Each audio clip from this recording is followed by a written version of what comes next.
ڕۆژ لە دوای ڕۆژ ئامارەکان یاریمی کوردستان لەبارەی بەکارهێنەران و بازرگانی بە مادەی هۆشبار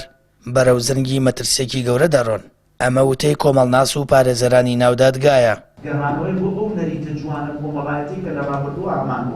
بەپێی وتەی کۆمەڵناسێک زۆربوونی حاڵەتەکانی بەکارهێنەری مادەی هۆشبار کۆمەڵگا دووچاری داڕوخان دەکات و هەموو لایەک بەرپرسیارەتی دەکەوێتە سەرشان بۆ بڵاوکردنەوەی هۆشیاری و خستنەڕووی مەترسیەکانی لەسەر توێژە جیاوازەکان. پارێزەرێکیش باس لە سزای و کەسانە دەکات کە بەکارهێنەرن یاخود بازرگانی بە مادەی هۆشبەرەوە دەکەن. بۆ ئەوەی گەنجەکانمان نەبن بە قوربانی ئەگەر بەم ئاراستە بڕوا بەم شێوەیە بڕوا بەم بێخەمێ بڕوا لە کۆمەڵگەی خۆمانە قەیران ڕووەدا بەڕاستی چونکە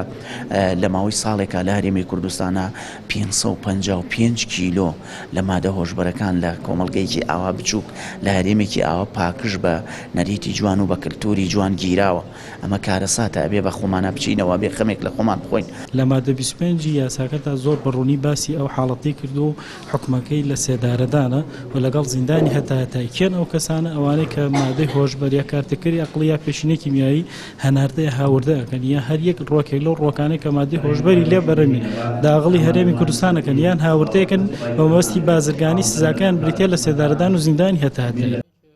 ئارام ئەسعاد خوێندکاری دکتۆرایە لەبارەی مەترسی و ئامارەکانی بەکارهێنەرانی مادەی هۆشبەر و بازرگانیکردن پێوەی لە هەرێمی کوردستان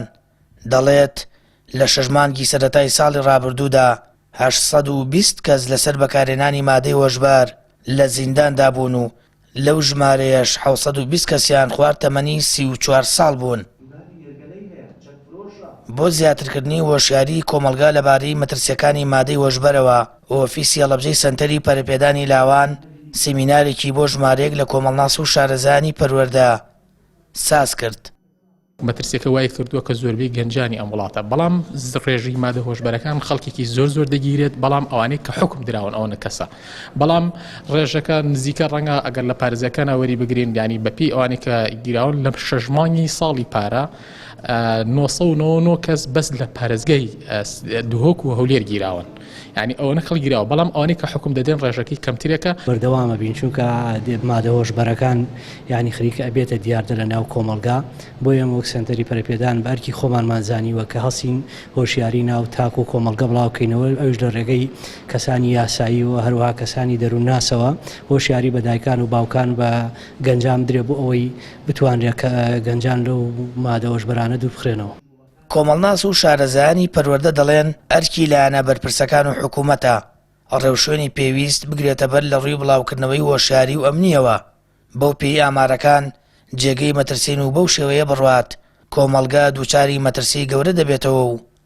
گەنجانیش دەبنە یەکەم قوربانی ئەو مەترسیە گەورەیە. سامان فەتاح کەناڵی ئاسمانی پەیام هەڵەبجە.